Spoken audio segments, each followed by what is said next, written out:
Termites, subterranean termites, nasty little pests. They could be doing major structural damage to your home, and you may not even know about it. This is Marco Vogt from www.houseinvestigations.com. The easiest way to find out if you have them is in the springtime.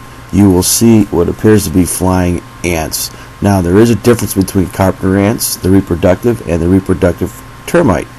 They're about the same size, but the difference is when you look at them, the termites, they have the wings, and all four wings are the same size, whereas the carpenter ant reproductive has two different size wings. And if they're gone, you can actually see these little wings around your windows and look at them. Two different sizes. You've got carpenter ants, all the same.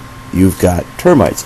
Then if you actually see them, the termite's got a straight body compared to a carpenter ant that's got a rounded body, three different parts. And also the termite has the two antennae on the head. They're straight compared to the carpenter ant that has curved antennae. The subterranean termite is pale, about a quarter inch. These are the workers, and they live in the ground. They need moisture. They basically eat wood, paper, cardboard, cellulose, furniture, and much more. They love boxes and garages, and they must move in moist mud tunnels, or also known as shelter tubes. Basically, the life cycle of a termite: the queen can lay thousands of eggs. The eggs are tended by worker termites. The nymphs hatch from the egg. Attendants feed nymphs. They regurgitate food for several weeks. The nymphs become soldiers, workers, reproductives, or supplementary reproductives. The termite probably does a lot more damage than the other wood-boring insects, which would be carpenter ants, powder post beetles, and carpenter bees. And so usually you'll first see the subterranean termite near the ground, or damages near the ground, because they have to live in the ground. They don't live in your house, they live in the ground, and they need to go up into your house. There's no damage to the wood. It's almost hard to see unless you could actually see these mud shelter tubes or tunnels. Generally they're in the wood. You don't see them unless you poke the wood, and then it sometimes breaks apart. When you break apart the wood, you look in the wood and you'll actually see like mud in the wood, and you'll see these galleries. And they're pretty picky eaters. They when they go through the wood, they will actually eat the spring wood first.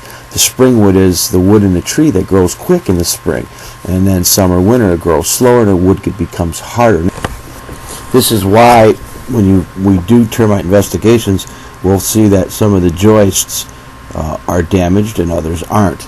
And it could be that they didn't like those joists. They could have had oil in them, or those joists were in the center of the log, and it was a lot harder. Termites like moist, wet conditions.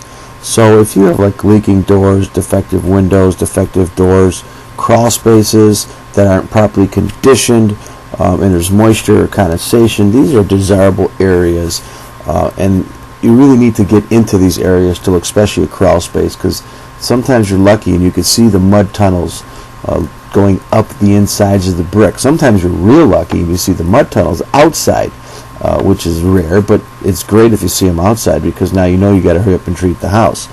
Other times you're not so lucky, and the termites, these guys are pretty smart too. The mud tunnels are in the masonry block, so they're underneath the house, and they come up through the block, through the holes of the masonry. They go up into the sill plate and then work their way up through the house that way, and that's a little bit tougher to notice. Some signs might be a spongy floor, deteriorated base molding,